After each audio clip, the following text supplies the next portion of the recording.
नमस्कार, हमारा उत्तराखंड देख रहे हैं आप। मैं हूं आपके साथ चविष्का त्री। विधानसभा के दूसरे दिन विपक्षी विधायकों ने सत्र की कार्रवाई को समिति सीमित करने की मांग को लेकर विधानसभा परिसर में सरकार के खिलाफ नारेबाजी की। वहीं दूसरी ओर सीएम पुष्कर सिंह धामी ने सत्र की कार्रवाई को लेकर कहा कि सदस्यों की तरफ से जो भी प्रश्न पूछे जा रहे हैं उसके उत्तर दिए जा रहे हैं। उन्होंने विपक्ष द्वारा लगातार उठाए जा रहे अतिक्रमण के मामले को लेकर कहा कि सरकार द्वारा अतिक्रमण के खिलाफ कार्रवाई की जा रही है और माननीय उच्च न्यायालय के दिशा निर्देशों को पालन किया जा रहा है। उन्होंने कहा कि सभी जिला अधिकारियों को निर्देशित किया गया है कि अतिक्रमण की आड़ में किसी भी व्यापारी या आम जनता को परेशान न किया जाए। साथ ही फॉरेस्ट में हुए अतिक्रमण को लेकर उन्होंने कहा कि फॉरेस्ट में कुछ ऐसे अवैध निर्माण प्रतीक स्थल खड़े कर दिए थे जहां पर किसी भी प्रकार के अवशेष नहीं मिले हैं। सरकार का यह अभियान है कि अतिक्रमण को खाली कराया जाए। उन्होंने जनता को आश्वस्त करते हुए कहा कि अवैध निर्माण की आड़ में किसी भी व्यक्ति, व्यापारी या आम जनता को परेशान नहीं किया जाएगा। देखिए, सामान्य बजट में सभी प्रावधान पहले से ही किए गए हैं। उसमें सभी क्षेत्रों का, सभी वर्गों का, सभी विभागों का ठीक प्रकार से विकास हो और उत्तराखंड के लिए जो एक समावेशी विकास है जिसको हमने समेकित रूप से पहले ही प्रावधानित किया हुआ है, उसमें आगे की प्रक्रिया को चलाने के लिए जहां जहां उसमें एडिशन करना है, जहां जहां चीज़ों को बढ़ाना है, वो अनुपूरक बजट के रूप में लाया जा रहा है। और उसके आने के बाद जो हमारे पहले से प्रावधानित चीज़ें हैं उनको तेजी से गति मिलेगी, उत्तराखंड का विकास आगे बढ़ेगा। ऐसे क्षेत्र जहां पर विकास की आवश्यकता है, ऐसे क्षेत्र जहां पर और उन्नयन की आवश्यकता है। मौजूदा विधानसभा सत्र में सरकार अनुपूरक बजट पेश करने जा रही है, जिसको लेकर मुख्यमंत्री पुष्कर सिंह धामी ने कहा कि सामान्य बजट में प्रदेश के विकास के लिए सभी विभागों को बजट आवंटित किया गया था, जिनको आगे बढ़ाने के लिए सरकार सप्लीमेंट्री बजट पेश करने जा रही है और विकास के मार्ग में कोई भी बाधा न आए और उत्तराखंड में विकास की गति धीमी न पड़े। इसलिए सप्लीमेंट्री बजट की प्रदेश को जरूरत है।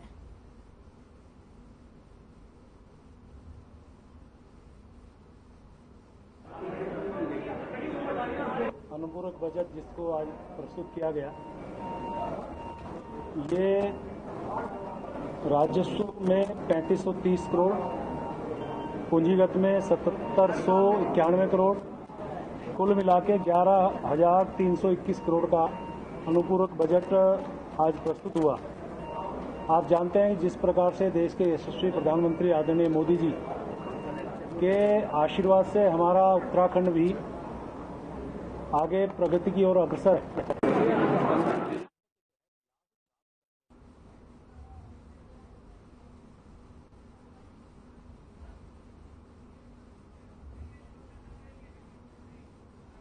देहरादून से बड़ी खबर आ रही है। विधानसभा से जुड़ी ये बड़ी खबर है, आपको बता दें। देहरादून से बड़ी जानकारी आ रही है, जहां पर विधानसभा में की कार्रवाई से जुड़ी ये बड़ी खबर आपको बता रहे हैं। विधानसभा से जुड़ी खबर, कांग्रेस ने विधानसभा में ये मुद्दा उठाया। विधायकों को निलंबित किए जाने का मुद्दा उठाया जा रहा है। 14 मार्च को गैरसैंण विधानसभा से निष्कासित किए गए थे। विधानसभा की कार्रवाई से जुड़ी ये बड़ी खबर आपको बता रहे हैं, जहां पर कांग्रेस ने विधानसभा में मुद्दा उठाया। तो विधायकों को निलंबित किए जाने का यह मुद्दा है, जहां पर 14 मार्च को गैरसैंण विधानसभा से निलंबित कर दिए गए थे। कांग्रेस विधायक प्रीतम सिंह को निलंबित किया गया। बड़ी जानकारी आपको देहरादून से दे रहे हैं। विधानसभा की कार्रवाई से जुड़ी ये बड़ी खबर आप तक पहुंचा रहे हैं। कांग्रेस ने विधानसभा में ये मुद्दा उठाया है, विधायकों को निलंबित किए जाने का ये मुद्दा, जहां पर 14 मार्च को गैरसैंण विधानसभा से निलंबित किए गए कांग्रेस विधायक प्रीतम सिंह। तो देहरादून से बड़ी जानकारी आपको दे रहे हैं।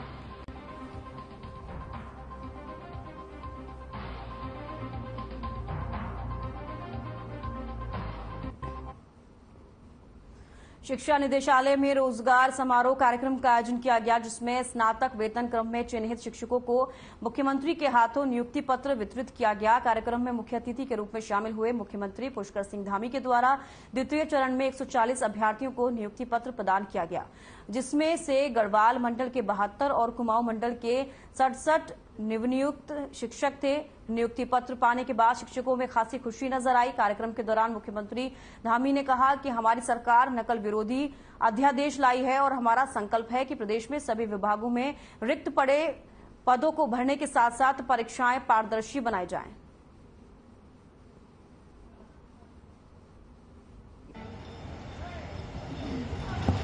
ये मैं पिथौरागढ़ से गढ़वाल में मेरा सिलेक्शन हुआ है। चमोली में मुझे नई नियुक्ति मिली हुई है। मैं इसे पाकर बहुत खुश हुआ हूँ। मैं धन्यवाद बोलना चाहूँगा सरकार का, मुख्यमंत्री का, और मैं पूरे डिटर्मिनेशन के साथ बच्चों को पढ़ाऊंगा। बहुत खुशी है। 2 सालों के बाद इतना इंतजार करने के बाद आज हम लोग को ये मिला है, तो बहुत खुश है, बहुत ज्यादा ही खुश है।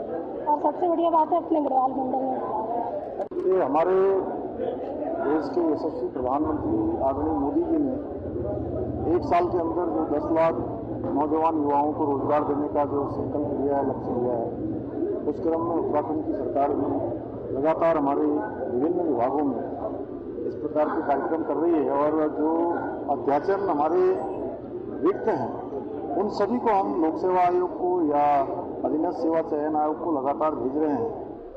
हमारी प्राथमिकता है कि जितने भी सरकारी पद जहां भी खाली हैं, उन सबको अध्याचन के रूप में निकालें, उन सबकी विज्ञप्ति जारी करें और कैलेंडर के अनुरूप निष्पक्ष रूप से सभी को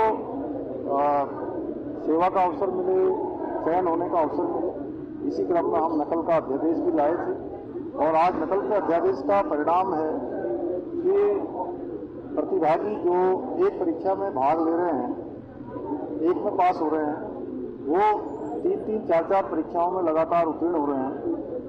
उनके अंदर एक विश्वास जागृत हुआ है। मैं सभी से कहना चाहता हूं कि अपनी तैयारियां अच्छे मन से करें, परिश्रम करें, लगन से करें, मेहनत करेंगे तो निश्चित रूप से उनकी प्रतिभा के साथ, योग्यता के साथ।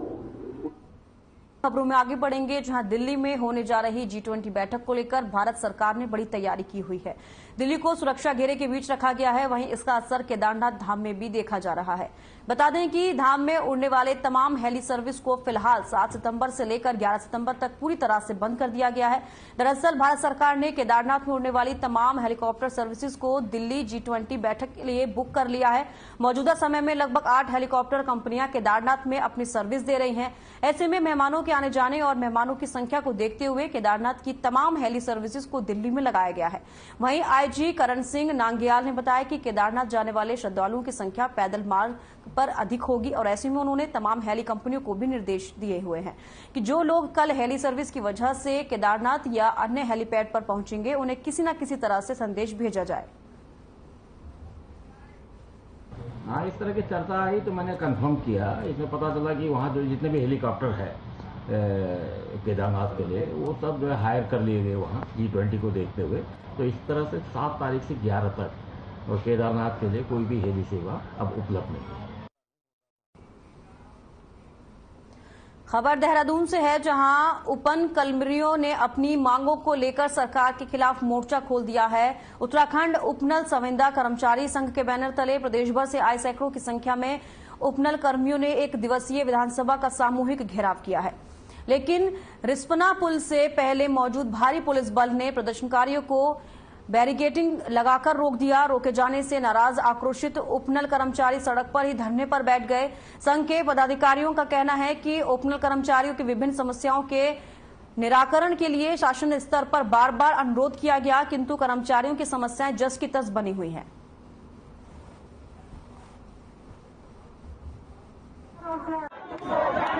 कि हमारी जो है एक शिष्टमंडल होगा हमारा 5 आदमी का, वो माननीय मुख्यमंत्री जी से वार्ता करेगा। अगर अभी हम ये भी समझ रहे हैं कि अभी विधानसभा का बजट सत्र चल रहा है, अगर माननीय मुख्यमंत्री जी अगर उपलब्ध नहीं हो पाएंगे तो माननीय सैनिक कल्याण मंत्री जी हमारे साथ वार्ता करें और हमें आश्वस्त करें कि हम तुम्हारी मांगों पर ठोस कार्रवाई करेंगे, तो हम अपना धरना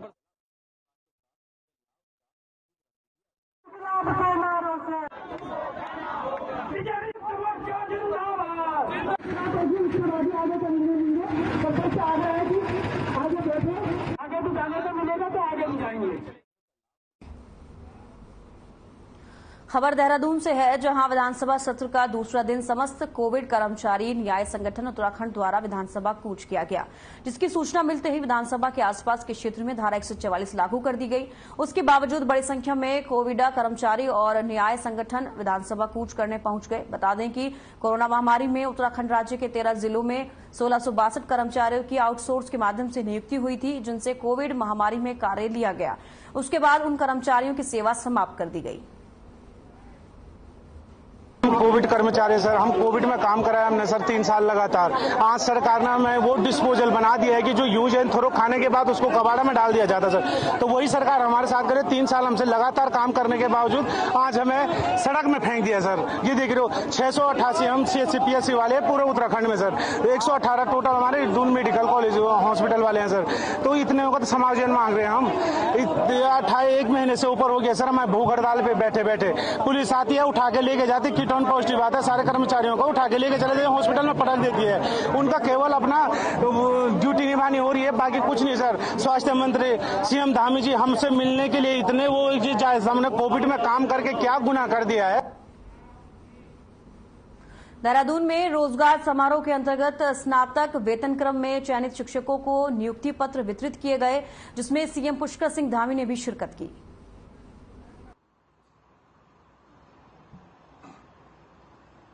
भारत माता की।